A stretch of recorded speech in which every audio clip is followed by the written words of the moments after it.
बिस्मिल्लाहिर्रहमानिर्रहीम, अस्सलाम वालेकुम। कुछ ताज़ा तरीन ख़बरें मैं आपके सामने रख रहा हूँ जिनसे आप अंदाज़ा लगा सकेंगे कि किस कदर हालात ख़राब हैं और ख़राब तर होते चले जा रहे हैं। इनके साथ साथ आप देखिए कि फजलुर रहमान साहब हो, मुस्लिम लीग नून हो, उनकी परेशानी भी बढ़ती चली जा रही है और ऐसे लग रहा है कि शायद आने वाले दिनों में ये सूरत हाल बने कि चाहे फजलुर रहमान साहब हो चाहे मुस्लिम लीग नून हो, वो इलेक्शन का बायकॉट ही कर दें। जी हाँ, ये बात भी अब कही जा रही है, ये बात भी डिस्कस हो रही है कि शायद इस हद तक जाना पड़े। इस पर भी हम बात करेंगे, लेकिन तफसीलन इस पर बात हम अगली वीडियो में करेंगे कि हो क्या रहा है और किस तरह से कुछ लोग मुल्क छोड़कर जाने वाले हैं, भाग रहे हैं, ये क्या सूरत हाल है। लेकिन अभी सिर्फ जो खबरें अभी ताज़ा तरीन हैं वो मैं आपके सामने रख रहा हूँ कि मुल्क में हालात हैं क्या, किस तरफ हालात जा रहे हैं। अभी ताज़ा तरीन वाक़यात में शिमाली वज़ीरिस्तान में फायरिंग से आज़ाद उम्मीदवार मलिक कलीमुल्लाह समेत 3 अफराद जाँ बाक हुए। तुर्बत में फायरिंग से मुस्लिम लीग नून के उम्मीदवार असलम बुलैदी शदीद जख्मी हैं। इनको 2 गोलियां लगी हैं और इनकी हालत इंतहाई तशवीशनाक बताई जा रही है। इसके साथ साथ इलेक्शन कमीशन ऑफिस से 4 मुलाजमीन की लाशें बरामद, यह रिपोर्ट कर रहा है आज टीवी भी, जियो, हर तरफ, हर चैनल पर, हर जगह पर आपको यह खबर मिल जाएगी। हर नशरियाती इदारा इसको शेयर करा है। फिर इसके साथ साथ एक और वाकया, लकी मरवत में सिक्योरिटी फोर्सेस और दहशतगर्दों के दरमियान फायरिंग का तबादला। 2 जवान सिपाही मोहम्मद अफजल और सिपाही इब्रार हुसैन जामे शहादत नोश कर गए। 2 दहशतगर्द भी हलाक हुए हैं। ISPR ने इसकी तस्दीक भी की है और ये खबर ISPR की तरफ से भी आई है। इसके साथ आप ये देखें कि 3 दिनों में, सिर्फ पिछले 3 दिनों में 3 बहुत बड़े खौफनाक हमले हुए हैं, जिनमें 12 पुलिस एहलकार शहीद हुए हैं और रात गए भी टोल प्लाजा पर जो दहशतगर्द हमला हुआ उसमें भी 3 जो पुलिस एहलकार शहीद हुए, उनकी नमाज जनाजा अदा की गई। अब आप देखिए कि ये मैं आपको सिर्फ ताज़ा तरीन खबरें बता रहा हूं, इससे आप अंदाज़ा लगाइए कि मुल्क में हालात किस कदर ख़राब हैं, क्या सूरत हाल है। फिर इसके साथ साथ अगर बात की जाए मईशत की, तो उसमें भी अच्छी खबरें नहीं आ रही। मिसाल के तौर पर एक खबर तो यह आ रही है कि prospects of securing the 600 million यानी $60 करोड़ का Chinese commercial lending have dimmed due to the fresh condition. Pakistan will take a condition free Chinese commercial loan. Chinese IPP's debt is now hovering around ₹400 billion.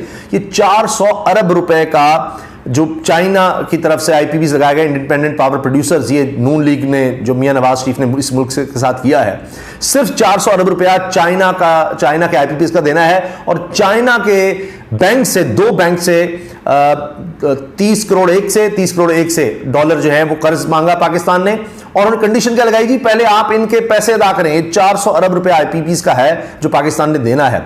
और ये महंगी बिजली करके भी गुजारा नहीं हो रहा, महंगी बिजली करके भी हमारा सर्कुलर डेट कम नहीं हो रहा।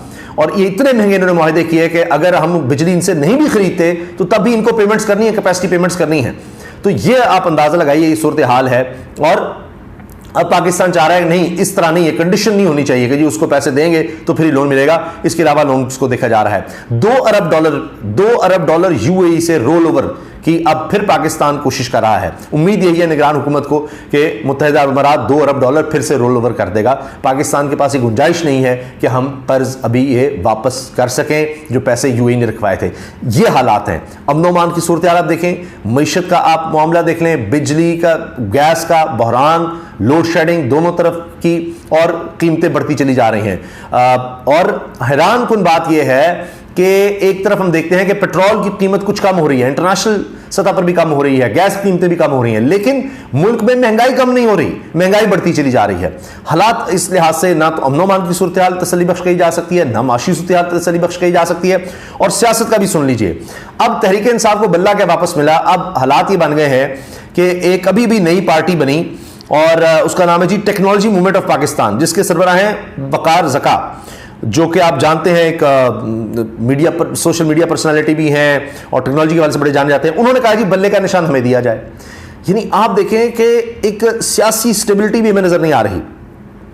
फिर अब पेशावर हाईकोर्ट ने बल्ले का निशान वापस किया है। अब हुक्म ही आ गया, मैं आपको अंदर की खबर दे रहा हूं कि तहरीक इंसाफ के मुखालिफिन को, चाहे नून लीग है, दीगर जमातें, उन सबको यह कह दिया गया है, अवामी नेशनल पार्टी हो, JUI, फजल रहमान ग्रुप हो, कि जी आपने अब पेशावर हाईकोर्ट को आड़े हाथों लेना है। उन पर शदीद तनकीद करनी है। जिस तरह आपने एमल वली का देखा था ना, उनको तो तौहीन अदालत का कहा जा रहा है नोटिस का, तो जो उन्होंने थ्रेट किया था बाकायदा chief justice Peshawar high court को, इस तरह अब आपने ये हमले शुरू कर देने हैं। ये भी जनाब वाज़ेह डायरेक्शंस आ गई हैं। हालात क्या हैं आप देखिए, मैंने जो किया ना कि अब नजर आ रहा है कि मुस्लिम लीग नून हो चाहे JUI हो, इनको ये नजर आ रहा है कि बल्ले का निशान अगर हुआ तो हमने इलेक्शन नहीं लड़ना, हालात हमारे मुवाफिक नहीं हैं, हमें वोट कोई नहीं मिलने, तो आप इलेक्शन से ही फरार का रास्ता इख्तियार करें, इलेक्शन का बायकॉट ही करें, कोई ना कोई बहाना बनाएं। और आप हालात देख रहे हैं जिस तरह के हुए हैं, वो कहेंगे जी देखिए हमारी जेन्युइन रीज़न है, पहले JUI पर हमले हो रहे थे, अब नून लीग पर भी हमले शुरू हो गए हैं, तो हालात तो इस तरह के हैं। क्योंकि अब हुआ यह है कि ये कहते थे तहरीक इंसाफ का टिकट लेने वाला कोई नहीं होगा, और अब खुद इनके हामी चैनल ये कह रहे हैं कि जी 4 करोड़ का तहरीक इंसाफ टिकट बेच रही है। अब ये इल्जाम लगा रहे हैं भाई जिसका टिकट लेने वाला कोई नहीं होगा तो 4 करोड़ की देने की क्या जरूरत है, और फिर इतना यानी महंगा टिकट, इतना लोग उसके पीछे भाग रहे हैं कि जनाब एहतजाज हो रहे हैं, हमें नहीं टिकट मिला, हमें नहीं टिकट मिला, उसको कवरेज दी जा रही है, देखें जी तहरीक इंसाफ के लोग एहतजाज कर रहे हैं, उनको टिकट मिले, इतने टिकट लेने वाले, तो सबसे ज्यादा तहरीक इंसाफ नजर आ रही है। इस पर भी हम आगे बात करेंगे, लेकिन ये सुनिए जरा फजलुर रहमान साहब ने क्या बात कर दी है, ये सुनिए। ये अब सलीम साफी साहब है, जर्नलिस्ट सीनियर, आप जानते हैं, उन्होंने फजलुर रहमान साहब से कहा कि जी आपको खतरा किससे है। वो आप कह रहे, फजलुर रहमान साहब ने कहा जी अब देखिए ना मैं जलसे करता था, मैं जलसे नहीं कर सकता, मैं जा ही नहीं सकता जलसों में, मुझे खतरा है। तो सलीम साफी साहब ने कहा आपको खतरा किससे है, तो आगे फजलुर रहमान साहब कहते हैं ये तो मुझे नहीं पता कि खतरा किससे है, मगर है, ये सुनिएगा। मैं जलसे में जा रहा था ना, अच्छा आज मैं नहीं जा सकता जी, अब जलसे में आप नहीं जा सकता, एक जगह भी नहीं जा सकता मैं। किससे कहते हैं मैं जलसे में जा सकता, मैं एक जगह भी जलसे में नहीं जा सकता। अब आगे से वो पूछते हैं सलीम साहब जी किससे खतरा है, सुनिएगा। किससे खतरा